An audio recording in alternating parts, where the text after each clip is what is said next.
தமிழக அரசியலிலே வெற்றி விளம்பரங்களை முன்னிலைப்படுத்தி வெற்றி விளம்பரத்தால் வெளிச்சம் காட்டி எந்தவிதமான அரசியல் அனுபவம் இல்லாது பொது வாழ்க்கையிலே எந்தவிதமான அனுபவம் இல்லாது தொடர்ந்து தமிழக அரசியல் அந்த களத்திலே தன்னை முன்னிலைப்படுத்தி கொள்ள வேண்டும் என்கிற பேராசையினாலே அவதூறுகளை அள்ளி தெளிப்பதிலே தனக்கு நிகர் தான் என்று எலும்பில்லாத நாக்கினாலே நரம்பில்லாத நாக்கினாலே ஒரு நாகரிகமில்லாத ஒரு அரசியல் பண்பாட்டை தமிழகத்திலே தொடர்ந்து விதைத்து வருகிற அண்ணாமலை மாண்புமிகு புரட்சி தமிழர் கழகத்தின் நிரந்தர பொதுச் செயலாளர் வருங்கால முதலமைச்சர் எடப்பாடியார் அவர்களை தொடர்ந்து அவதூறாக ஆதாரமில்லாமல் அடிப்படை எதுவும் இல்லாது அவர் பேசி வருவது கடும் கண்டனத்துக்கு உரியது. அண்ணாமலை அவர்களின் ஆசை என்ன, அவருடைய எண்ணம் என்ன, அதற்குரிய தகுதியும் தராதரமும் தியாகமும் உழைப்பும் முயற்சியும் அவரிடத்தில் இருக்கிறதா?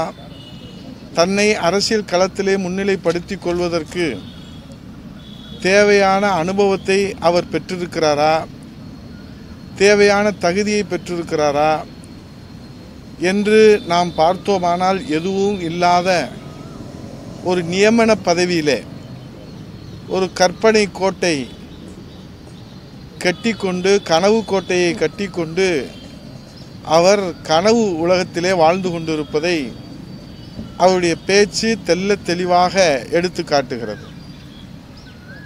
மாண்புமிகு புரட்சி தமிழர் வருங்கால முதலமைச்சர் மாண்புமிகு எதிர்க்கட்சி தலைவர் எடப்பாடியார் அவர்களை அவர் நாக்கூசாமல் அவதூறு பரப்பி வருவதால்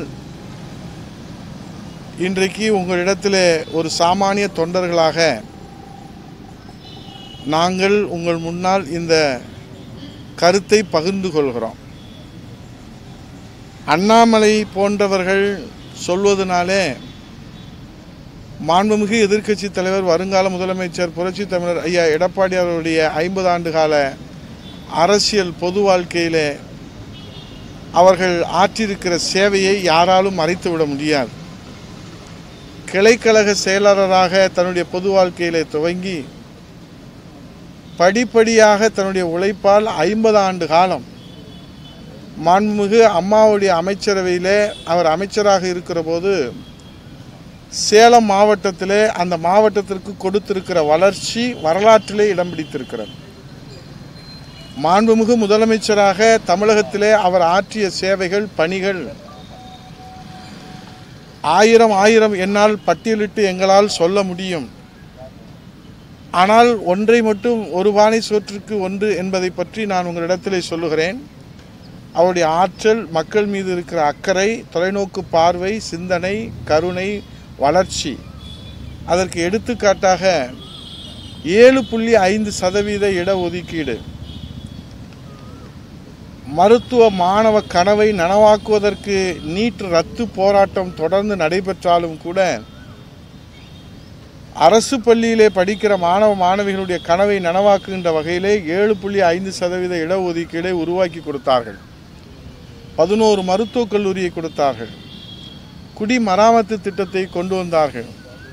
தமிழகம் முழுவதும் சாலைகள், தமிழகம் முழுவதும் பாலங்கள், தமிழகம் முழுவதும் மேம்படுத்தப்பட்ட வளர்ச்சி திட்டங்கள் என்று தமிழகத்தை வளர்ச்சி நோக்கி இந்த 4.5 ஆண்டு காலத்திலே அவர் எடுத்து சென்ற பணி, அவர் செய்த சேவைகள், பொங்கல் பரிசு தொகுப்பாக 2500 ரூபாய் 2,18,00,000 குடும்பங்களுக்கு அவர் கொண்டு போய் சேர்த்த பணிகள், கொரோனா காலத்திலே ஒரு மக்களின் பாதுகாவலராக 32 வருவாய் மாவட்டங்களுக்கும் உயிரை துச்சமென மதித்து அவர் ஆற்றிய அந்த பணிகள், தடுப்பூசி கண்டுபிடிக்காத காலத்திலே அவர் தடுப்பு நடவடிக்கைகளிலே எப்படி அக்கறை செலுத்தினார் என்பதெல்லாம் அண்ணாமலை போன்றவர்கள் உணராமல் அதை மறைக்கின்ற செயலிலே தொடர்ந்து அவர்கள் அவதூறு பரப்பி வருகின்றார்கள்.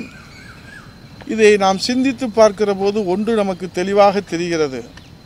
ஒரு சாமானியர் தன்னுடைய உழைப்பால், தன்னுடைய சேவையால், தன்னுடைய கருணையால் இன்றைக்கு 8 கோடி தமிழர்களுடைய இதயங்களிலே நீக்கமற நிறைந்திருக்கிறார் என்கிற அந்த அரசியல் காழ்ப்புணர்ச்சியின் வெளிப்பாடு தான், அந்த உள்நோக்கம்தான் இந்த அவதூறு கருத்துக்களினுடைய அடிப்படை என்பதை நடுநிலையாளர்கள் மக்கள் நன்றாக புரிந்திருக்கின்றார்கள்.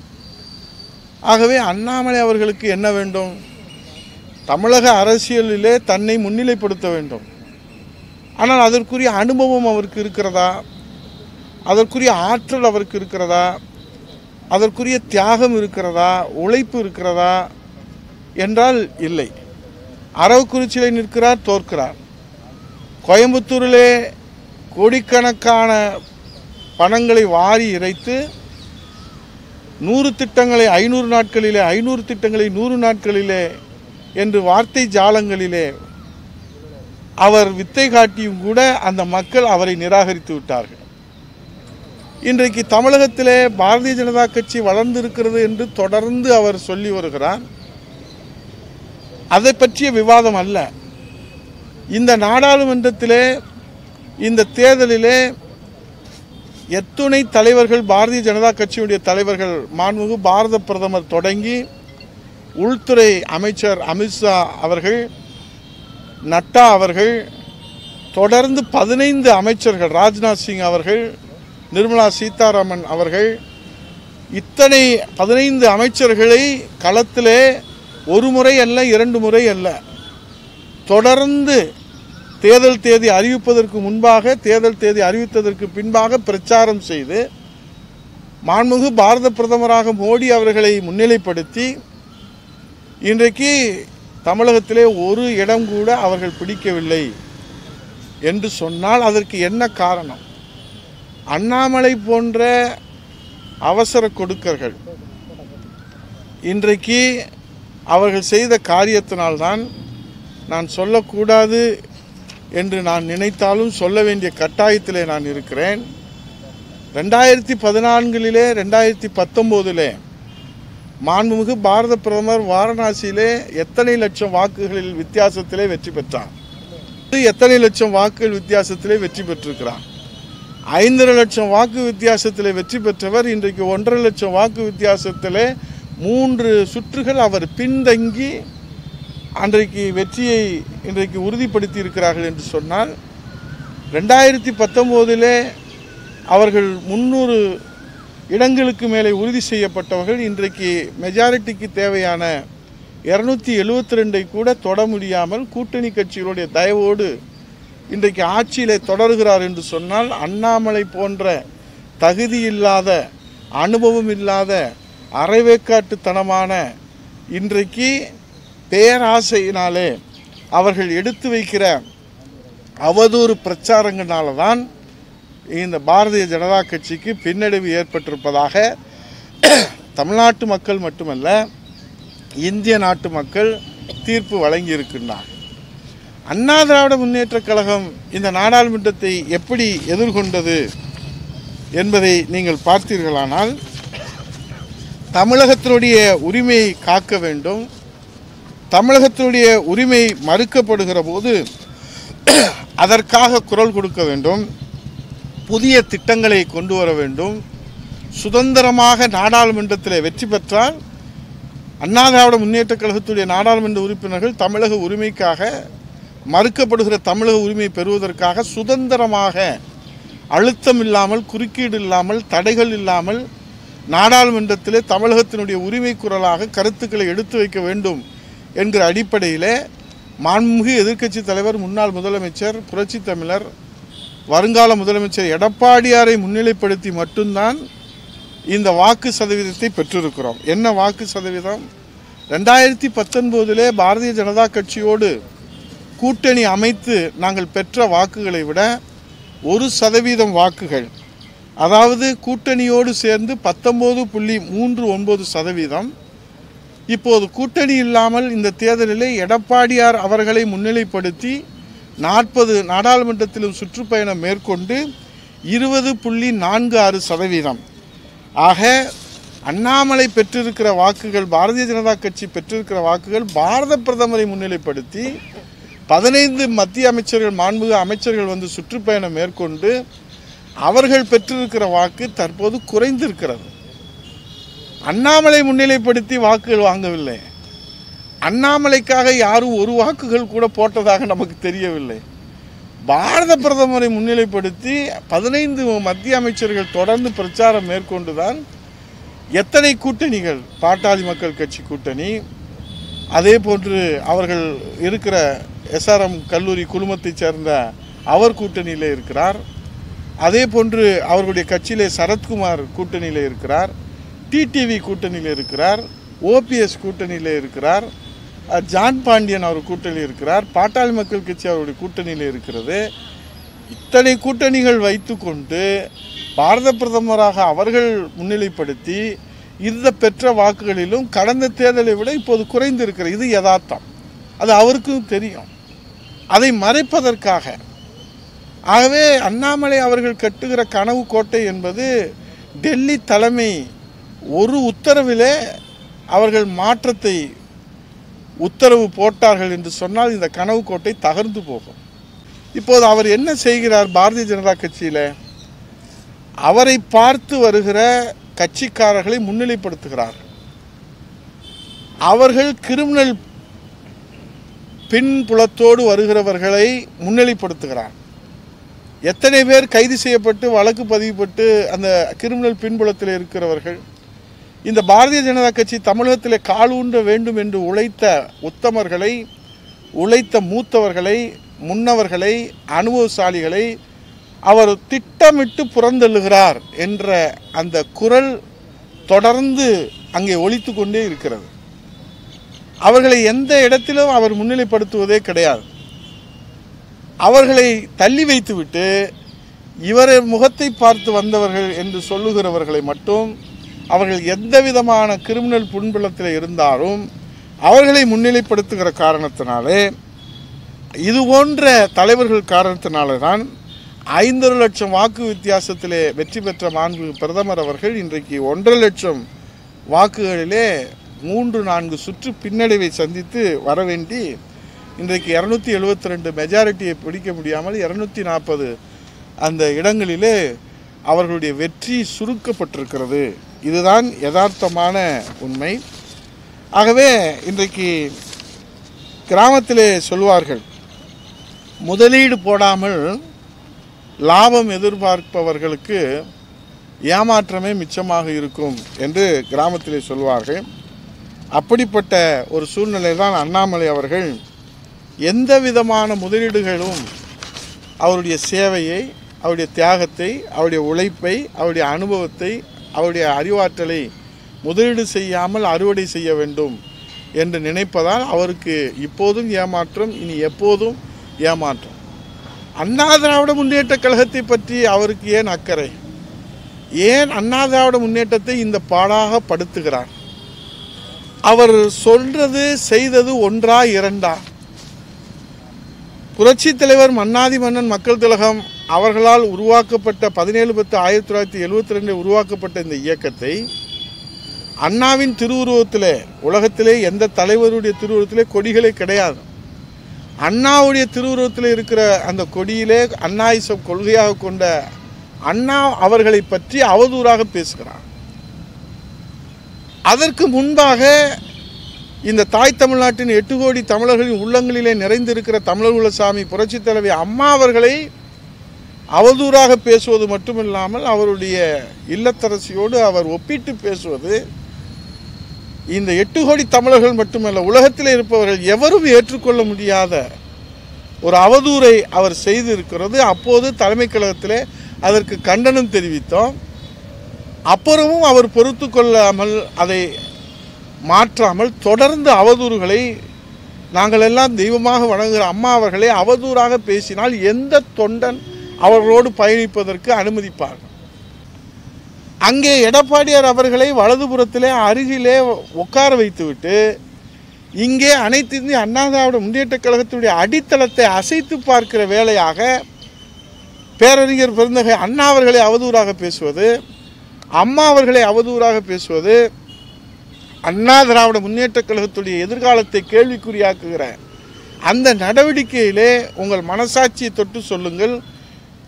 நீங்கள் தொடர்ந்து ஈடுபட்டீர்களா இல்லையா?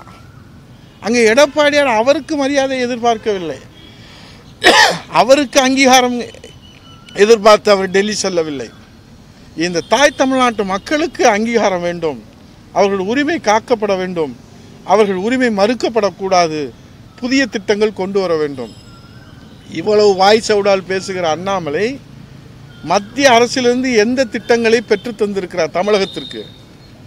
பேரிடர் நிவாரண நிதியை கூட பெற்றுத்தர முடியாத கையாலாகாத அண்ணாமலை, எங்கள் புரட்சி தமிழர் ஐயா எடப்பாடியார் அவர்கள் மத்திய அரசிலே அன்றைக்கு அவர்கள் தொடர்ந்து வலியுறுத்தி அழுத்தம் கொடுத்து 11 மருத்துவக் கல்லூரியை அவர்தான் முதலமைச்சராக இருக்கிற போது கொண்டு வந்தார்.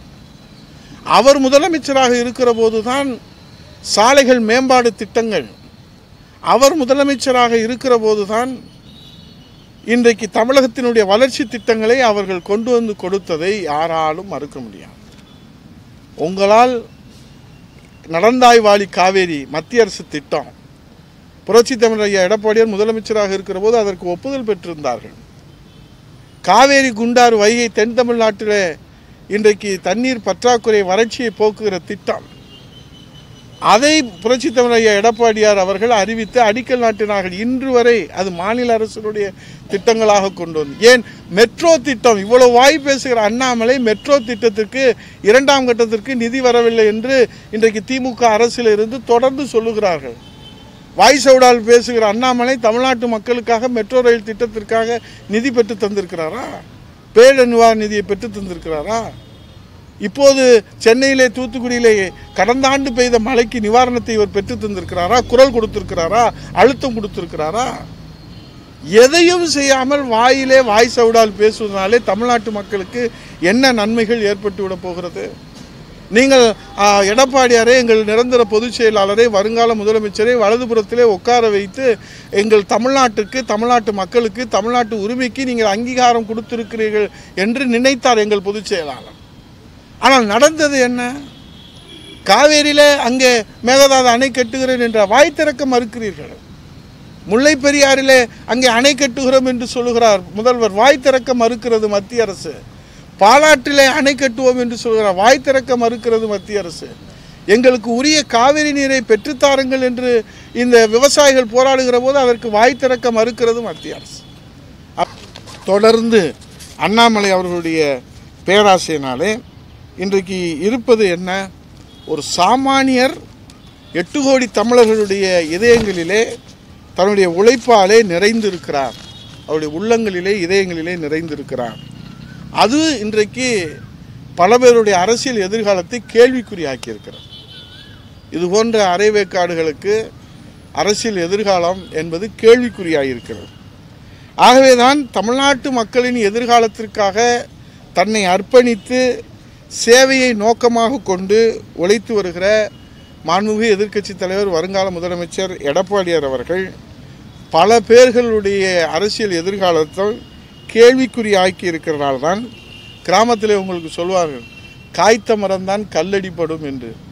இன்றைக்கு எடப்பாடியார் மக்கள் மத்தியிலே செல்வாக்கோடு இருக்கிற காரணத்தால் தான் இப்படி சுற்று சுழன்று நீங்கள் அவரை தாக்குகிற, வார்த்தையால் தாக்குகிற, அவதூறால் தாக்குகிற, பழி சுமத்துகிற இன்னும் எத்தனையோ நீங்கள் சூழ்ச்சிகளை திட்டமிட்டு கொண்டிருப்பதும் எங்களுக்கு தொண்டர்களாகி எங்களுக்கு நன்றாக தெரியும்.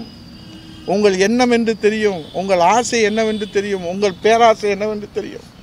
அண்ணா திராவிட முன்னேற்ற கழகத்தை தமிழக அரசியல் வரலாற்றிலே, தமிழக அரசியல் களத்திலே பின்னடைவை ஏற்படுத்த வேண்டும் என்று நீங்கள் தொடர்ந்து முயற்சி செய்கிற காரணத்தினாலே நீங்கள் சுற்றி சுற்றி சுற்றி சுற்றி சுற்றி சுற்றி சூழ்ச்சிக்கு நீங்கள் வலை விரித்து பின்னி கொண்டு இருக்கிறீர்கள். அந்த வலையிலே, சூழ்ச்சியிலே, சூதிலே உண்மையான விசுவாச தொண்டன், அம்மாவின் விசுவாச தொண்டன், புரட்சி தலைவரின் விசுவாச தொண்டன், எடப்பாடியார் தலைமையேற்று வழிநடக்கிற தொண்டர்கள் ஒரு நாளும் ஒரு பொழுதும் நீங்கள் விரிக்கிற வலையிலே, நீங்கள் காட்டுகிற மாயையிலே, ஆசை மாயையிலே சிக்க மாட்டார்கள்.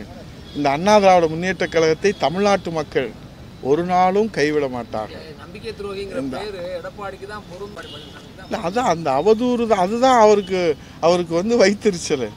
ஏன்னா அண்ணா திராவிட முன்னேற்றக் கழகம் இவ்வளவு தாக்குதலுக்கு பிறகும், இவ்வளவு சூழ்ச்சிகளுக்கு பிறகும், சூதுகளுக்கு பிறகும் ஒரு சாமானியனான 50 ஆண்டு கால பொது வாழ்க்கையில் சிலுவம்பாளையத்தில் கிழக்கழக செயலாளராக தன்னுடைய பொது வாழ்க்கையை தொடங்கியவர் இந்த இயக்கத்தை காப்பாற்றுகிறார். அம்மா மறைவுக்கு பிறகு இந்த இயக்கத்தை நாம் கபிலகரம் செய்து விடலாம் என்று நினைப்பவர்களுக்கு சிம்ம சொப்பனமாக மாண்புமிகு எடப்பாடியார் அவர்களுடைய உழைப்பு இன்றைக்கு தமிழக மக்களின் பாதுகாப்பு அரணாக அண்ணா திராவிட முன்னேற்றக் கழகத்தை தொடர்ந்து முன்னிலைப்படுத்தி வருகிற காரணத்தினாலே உச்சபட்சமாக இந்த வார்த்தையை அவர் உபயோகித்திருக்கிறார். அதை அவர் வாபஸ் வாங்க வேண்டும். இதுபோன்று அவர் தொடர்ந்து பேசுவாரானால் எந்தவித போராட்டத்திற்கும், சிறை நிரப்புகிற போராட்டத்திற்கும், கொடும்மாவி எரிக்கிற போராட்டத்திற்கும், எந்தவித போராட்டத்திற்கும் அண்ணா திராவிட முன்னேற்றக் கழக தொண்டர்கள் தயாராக இருக்கிறார்கள். இனியும் அண்ணா திராவிட முன்னேற்றக் கழக தொண்டர்களை சீண்டி பார்க்க வேண்டாம். அண்ணா திராவிட முன்னேற்றக் கழக தலைவர்களை பற்றி நீங்கள் அவதூறு உங்கள் கட்சியை நீங்கள் வளர்த்துக்கங்க. அதை பற்றி யாரும் எந்தவித இந்த ஜனநாயக உரிமை இருக்கு.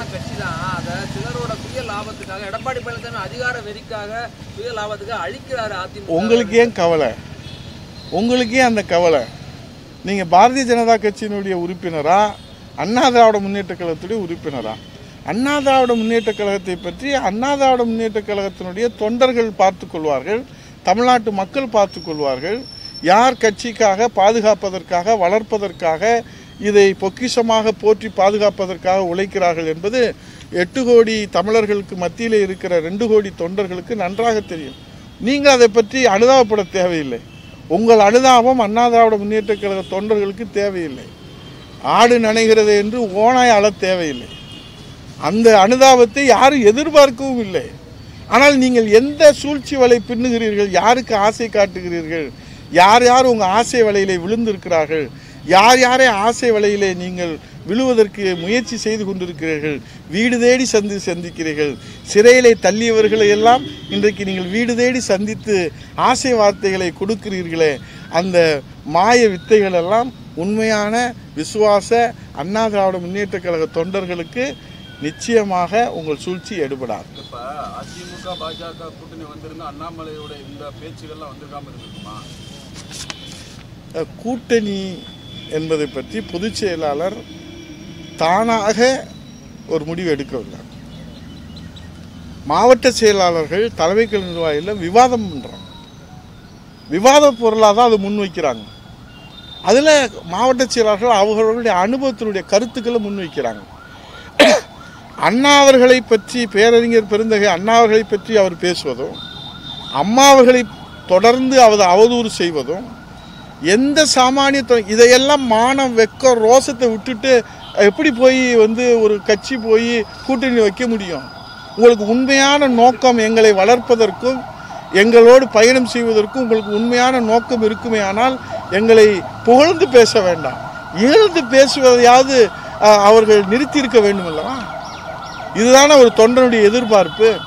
அந்த அடிப்படை எதிர்பார்ப்பை கூட நீங்கள் பூர்த்தி செய்யாமல் தமிழக உரிமையும் நீங்கள் காவு கொடுப்பீர்கள், கூட்டணியில் இருக்கிற கட்சியும் நீங்கள் அவதூறாக அளிக்க நினைப்பீர்கள் என்று சொன்னால் எப்படி அவர்களோடு பயணம் செய்வது? எந்த தொண்டர்கள் அதை ஏற்றுக்கொள்வார்கள்? இதுதான் அன்றைய விவாதத்தில் மையப்பொருளாக இருந்தது. ஆகவே கூட்டணி கொடுத்து முடிவெடுத்தது பொதுச் செயலாளர் அல்ல, அங்கே இருக்கிற தலைமைக்கழக நிர்வாகிகள், மாவட்ட செயலாளர்கள் அத்தனை பேர்களும் ஏகமனதாக ஒருமனதாக முடிவு செய்ததைத்தான் அன்றைக்கு அவர்கள் அறிவிப்பு செய்தார். அரசியல் எதுவுமே நிச்சயம் இல்லை. 2026 அண்ணாமலை மாநில தலைவர் நீக்கின பிறகு அதிமுக கூட்டணி வைக்கிற வாய்ப்பு இருக்குல்ல? இல்லை, இப்போ 2014 அவங்க ஒரு கூட்டணி வைக்கிறாங்க. எந்தெந்த கட்சி இருந்துச்சுன்னு உங்களுக்கு தெரியும். பாரதிய ஜனதா கட்சியினுடைய தலைமையில் பாட்டாளி மக்கள் கட்சி, தேமுதிக, கொங்கு நாடு மக்கள் கட்சி, அதே போல் இன்னும் பல கட்சிகள் எல்லாம் அதில் இருந்தாங்க.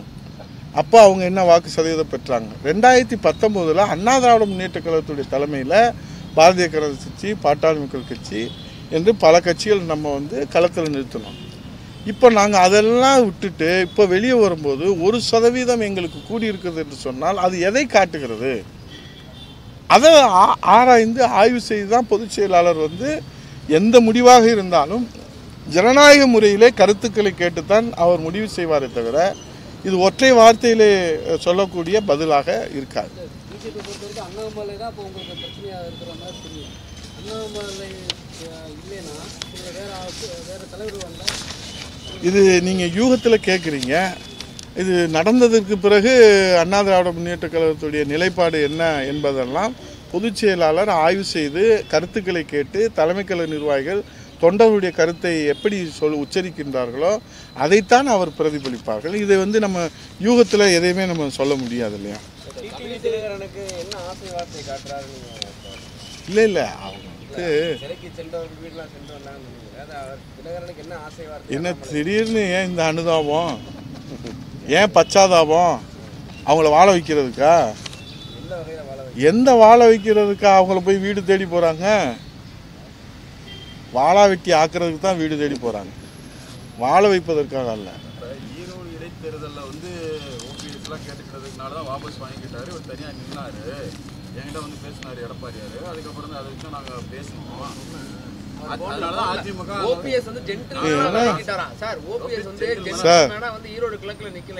சார் நீங்க பத்திரிக்கையாளர், விவரம் தெரிஞ்ச பத்திரிக்கையாளர்.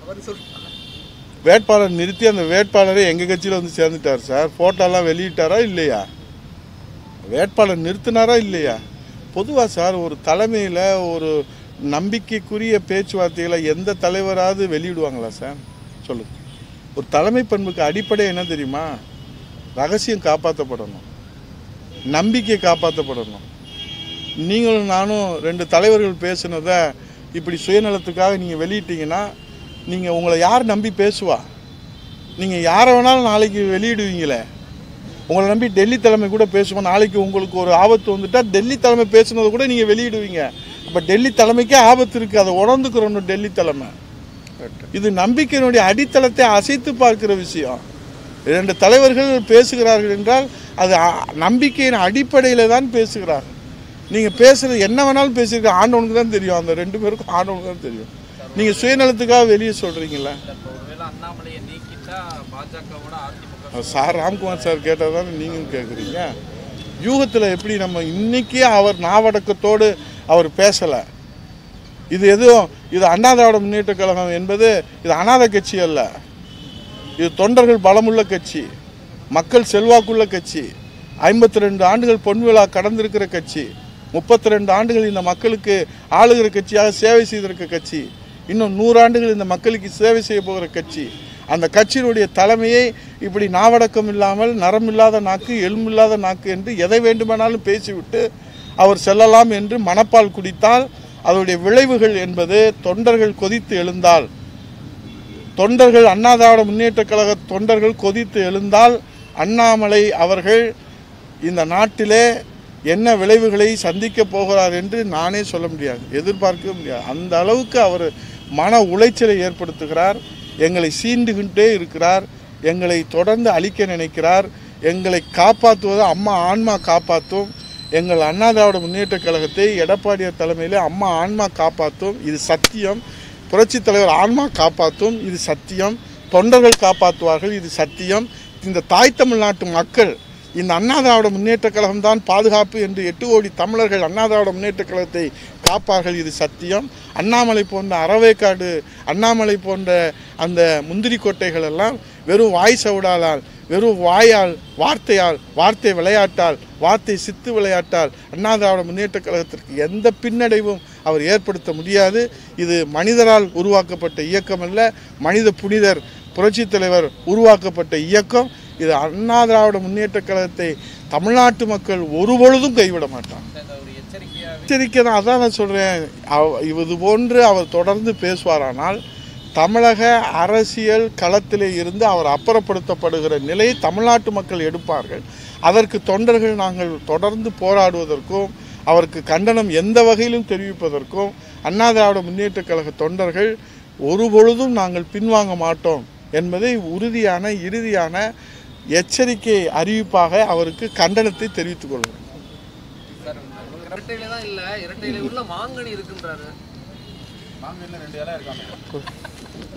புரட்சித் தலைவர் இதயத்தில் இதயக்கனின்னு அண்ணா புரட்சித் தலைவர் சொன்ன இதயக்கனி போய் இப்போ இந்த கனியெல்லாம் பேசுகிற அளவுக்கு எல்லாரும் விமர்சனம் பேசுகிறாங்க. நான் அந்த இதெல்லாம் வரல. இன்றைக்கு நாளை மாண்புமிகு பொதுச் செயலாளர், மாண்புமிகு எதிர்க்கட்சி தலைவர், வருங்கால முதலமைச்சர் எடப்பாடி அவர்கள் ராமநாதபுரம் சீமைக்கு வருகிறார். அங்கே முன்னாள் சட்டமன்ற உறுப்பினர், ஒரு ஆதி திராவிட வகுப்பை சேர்ந்த ஒரு சாமானியர், டாக்டர், அம்மாவுடைய சட்டமன்ற உறுப்பினராக அம்மா அவர்களோடு பணியாற்றியவர்.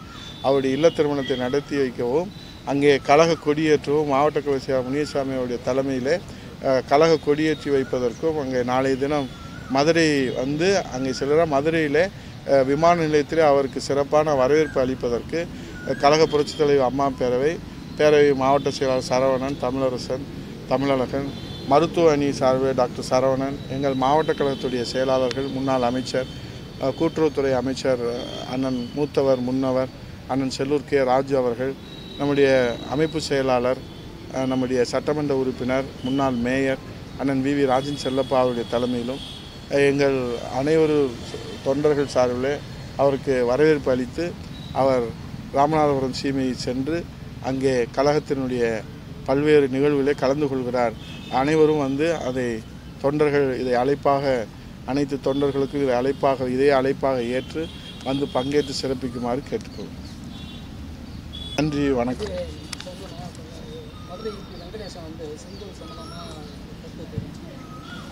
மதுரை வந்து ஆன்மீக பூமி, மன்னர்கள் ஆண்டது, செங்கோலுக்கு தொடர்புடையது. ஏன்னா வருஷம் மீனாட்சி அம்மன் செங்கல், அப்படிப்பட்ட சூழ்நிலை செங்கோல் தொடர்பாக அவர் தெரிவித்த கருத்துக்கள்.